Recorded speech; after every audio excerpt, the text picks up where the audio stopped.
Week 2 of the NFL season featured a few crazy comebacks, beginning in Baltimore, where Tua threw 4 fourth-quarter touchdown passes, yes, 4, in a thrilling 42-38 comeback victory over the Ravens. Meanwhile, the Jets were able to overcome a 13-point deficit in the final 2 minutes of the game to defeat the Browns 31-30, thanks to Joe Flacco, who threw for 307 yards, 4 touchdowns to lead that charge. Lastly, in Las Vegas, Kyler Murray ran for a 3-yard touchdown and converted the 2-point attempt as time expired to send the game into OT, where Cardinals cornerback Byron Murphy Jr. returned a fumble for a touchdown to win the game. It was wild. Shout out to Scott Hansen. I'm not like Stephen A. I don't have 80 TV screens, so I have to watch Red Zone, but I was able to see it all, and it was all good stuff.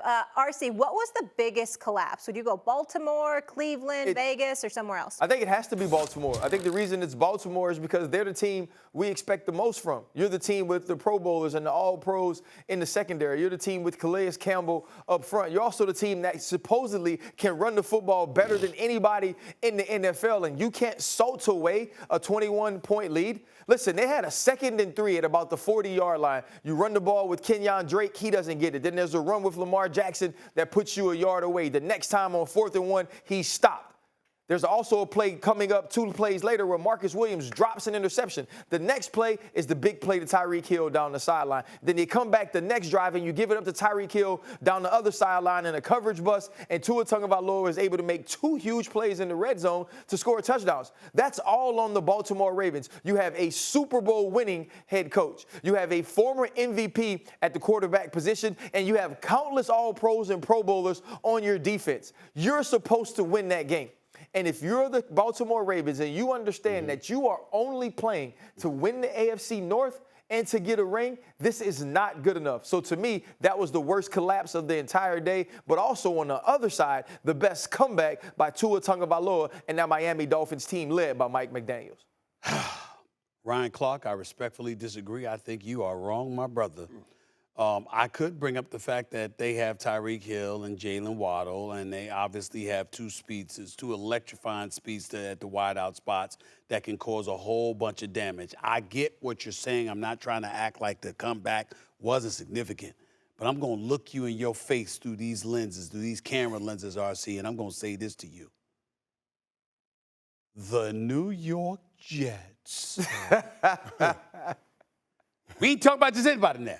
We talk about the New York Jets. But it's the Browns. By the way, not with Zach Wilson as the quarterback, with Joe Flacco. There was a sighting. We find him. We forgot that man was in the league. This brother is the quarterback for the New York Jets with Zach Wilson out. I mean, come on, RC. On 13, listen, what were you up? A 13-point lead? With a minute and 55 left, and in a minute and 20 seconds, it was gone. A minute and 20 seconds at home against the New York Jets. You blow that? I will remind y'all. It's the Cleveland Browns, though. Come on, bro. Come on. You got the Cleveland Browns. Let me one up you. The last time the Jets were in the Super Bowl was 1969. You weren't born yet. Broadway Joe was his name, all right? And it was controversial because he had on short shorts doing commercials poolside. That dude, the fur coat, that was Joe Namath, okay? That's who we talking about here. I know Parcells took him in the back to, the 2 AFC championship games. I know Rex Ryan did the same, but damn. I mean, we talking about the New York Jets. Garrett Wilson, all of a sudden, he a household name. Joe Flacco, we remember Cleveland's never been the one. Garrett Wilson. And by the way, no, Garrett Wilson good ball. But let me tell you this.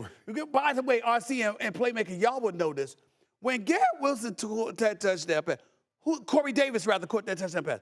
Who the hell were those 2 dudes in the Browns secondary that was jogging and lollygagging like it was a practice session? Oh, he's supposed to score. Who the hell were those? We need to freeze frame that video. I think number 1 was number 22, and I think the other dude was number 23. I'm not sure, but I think it was. Find out the hell who their names are. I mean, you got to have them running suicide sprints all week. How you going to do that just lollygagging around like that? It's the New York Jets that came back from a 13-point deficit in the last 2 minutes with seconds to spare for Jacoby Brissett to try to win it.